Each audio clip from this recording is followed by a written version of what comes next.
Seorang bocah asal Karawang bernama Arya Permana sempat menghebohkan dunia di tahun 2016 lalu. Bagaimana tidak, di usianya yang baru menginjak 10 tahun, berat Arya sudah mencapai 190 kg. Membuatnya tercatat dalam rekor sebagai anak tergendut di dunia sepanjang sejarah. Banyak pihak khawatir akan kesehatan Arya.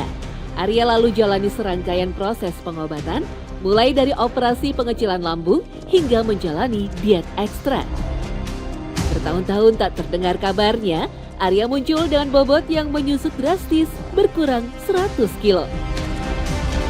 Di balik suksesnya Arya menurunkan berat badan, ternyata ada sosok istimewa yang membantunya. Dialah I Gusti Agung Rai Kusuma alias Ade Rai, mantan atlet binaraga berkaliber internasional yang konsisten mempromosikan gaya hidup sehat. Mas Ade Rai. Okay, Mas Ade Rai itu is a very inspiring leader.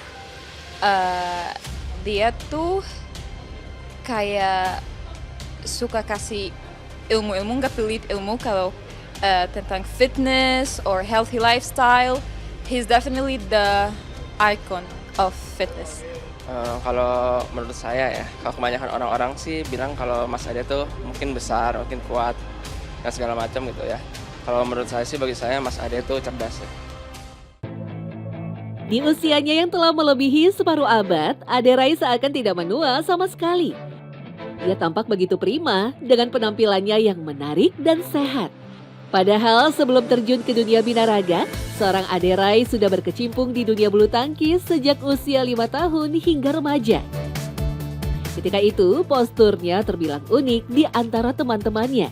Dengan tinggi menjulang 183 cm, Ade Rai hanya memiliki berat badan 55 kg saja, sehingga ia dikenal dengan julukan si cungkring. Meski begitu, kekuatan ototnya tak bisa dianggap remeh. Bahkan perkenalannya dengan dunia fitness dan bodybuilder diawali dengan olahraga gulat tangan yang akrab disebut panco.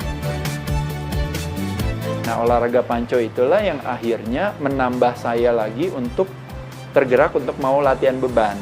Nah, ketika saya latihan beban, yang ada bukan cuma saya kuatnya tangannya di meja panco, tapi ternyata komposisi tubuhnya jadi berubah lagi ketika ototnya semakin meningkat.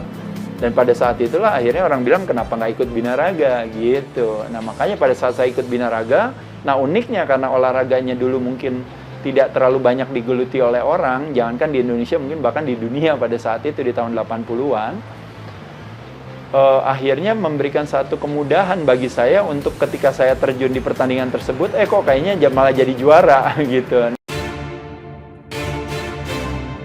Penasaran dengan kemampuan otot-otot tangan Ade Rai, tim Secret Story menantangnya adu panco. Siapa tahu hasilnya bisa menang, pastinya bakalan viral di mana-mana. Langsung aja deh siap-siap, jangan mau kalah sama Ade Rai ya. Doakan ya. Sosok Ade Rai, binaragawan dengan ototnya yang kekar. Dulu mantan atlet panco, ini no setting-settingnya Mas Ade. Oke. Lihat kedua tiga, lihat beras. Rasa gitu.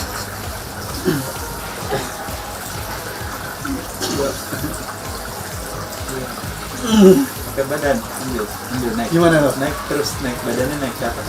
Badannya naik ke atas. Ininya deketin ke sini. Ininya deketin ke sini. Ini gini ya, misalnya kalau kantor. Oh, baik. Deketin, iya. Nah iya, oke, nah iya, kencingin. Iya, bagus lagi deketin, masukin nama badannya. Dorong. Ayo, yang keras, yang sekuat-kuatnya. Dorong aja pakai telunjuk Mas Ade.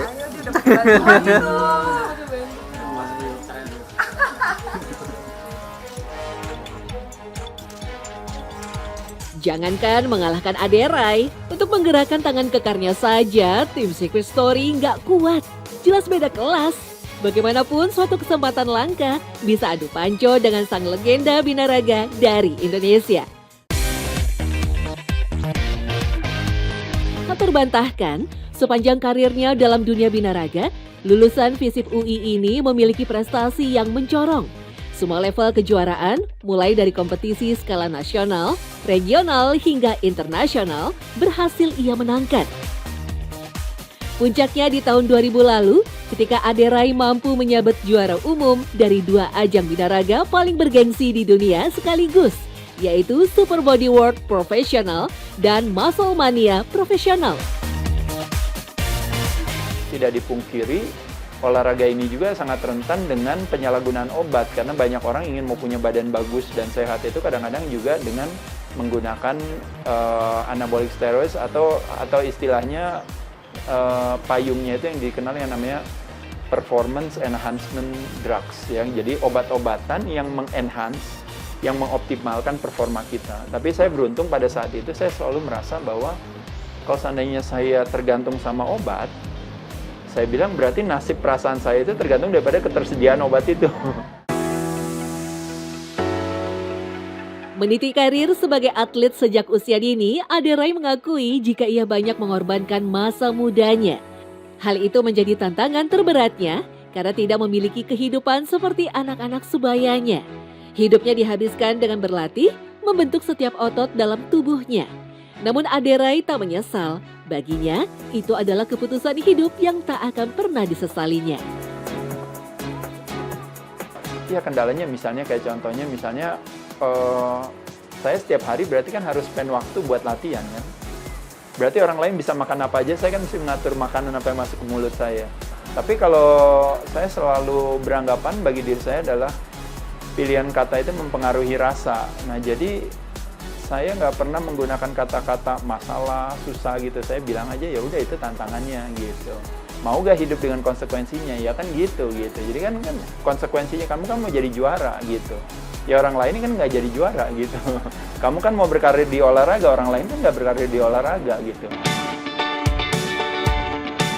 Disiplin dan usaha keras yang diiringi doa membuat seorang Aderai fokus mengejar impiannya. Terbukti berbagai prestasi terus diraihnya hingga memiliki reputasi sebagai binaragawan terbaik dunia. Salah satu ciri yang membedakannya dengan binarawan lain yang cenderung berambut cepak atau pelontos, Aderai justru berambut gondrong. Padahal memanjangkan rambut memiliki alasan khusus yang sebenarnya bukan untuk gagah-gagahan. Itu jadi saya merasa mungkin rambut panjang itu sebagai sesuatu yang cool bagi saya gitu. Kedua, rambut panjang dan otot maksudnya. Kedua, kebetulan kepala saya emang kecil gitu. Nah bayangin hari ini berat saya 93 kilo atau 95 kilo dengan kadar lemak yang sama. Itu kalau saya buka baju, kepala saya kecil banget. Jadi dengan saya gondrong, itu jadi agak sedikit memberikan ilusi yang kepala saya nggak seperti muscle heads gitu. Nggak terlalu kecil-kecil banget kayak pentol korek gitu. Selain alasan unik di balik gaya rambutnya yang ikonik, Aderai kembali mengungkap sisi lain tentang dirinya. Ternyata saat ini, Aderai sama sekali tidak memiliki medali ataupun trofi asli dari tiap kejuaraan yang berhasil ia menangkan dulu. Adapun piagam yang terdapat di ruang pribadinya adalah pemberian orang setelah dirinya pensiun sebagai atlet. Ada alasan filosofis yang membuat sosok binaragawan yang mengidolakan petinju Muhammad Ali ini memutuskan untuk meninggalkan medali dan trofi asli miliknya dengan memberikan benda berharga tersebut kepada orang lain secara cuma-cuma. Saya merasa piala itu adalah sebuah simbol. Sertifikat, medali itu hanya sebuah simbol. Yang juara itu kan saya. Kalau piala itu pun nggak ada, tidak akan melepas kejuaraan saya, tidak akan melepas yang namanya keprestasian saya, kebaikan saya itu tidak hilang gitu. Dengan tidak adanya simbol-simbol tersebut. Nah, ketika saya men-challenge diri saya untuk bilang, menantang diri saya untuk bilang bahwa kamu punya gak ada keberanian untuk tidak menggunakan piala medali sebagai sebuah konfirmasi gitu. Nah, ya udah saya lakuin itu gitu. Keputusan unik Aderai kala itu seakan menjadi bukti kebaikan hatinya. Namanya harum di kalangan pegiat olahraga binaraga Indonesia. Meski telah lama berhenti di dunia atlet, status sebagai legenda binaraga Indonesia terus melekat pada dirinya. Ia bahkan berhasil mendapatkan personal branding sebagai salah satu pegiat gaya hidup sehat nomor 1 di Indonesia.